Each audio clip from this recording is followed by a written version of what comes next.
In this tutorial, I'll show you how to stabilize clips with multiple targets in DaVinci Resolve. The first step of this effect is to find a clip with 2 or more targets. In my example, there is the door and the car's badge. Once you have that, find the point where the camera starts changing the target and click here to add a marker point. Move forward until the camera has locked into the next target. For me, it's the badge. Add a marker. Open the clip in the Fusion page. Open Keyframes window to see the markers.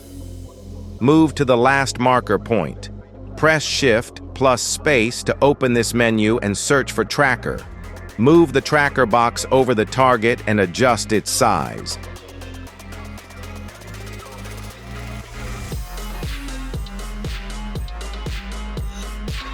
Change adaptive mode to best match. Then track the video towards the end. Once it's done, move to the first marker and position the tracker to the first target. For me, it's the door of the hall. Track the video backwards. Click on Operation and change it to Match Move. Change Merge to Background Only. Press Shift plus space and search for Transform. Make a keyframe for center on the first frame. Move to the first marker and adjust the center until there are no transparent edges visible. Increase scale, but make sure not to keyframe it. Open Effects menu and search for Grid. Add it to the Node section and connect it to the line. Change both row and column cells to 4. Using Transform and the 2 keyframes, try to get the tracked target point in the middle on the first frame and the first marker. You most likely need to zoom in a little, but try not to do it too much. It doesn't need to be perfect.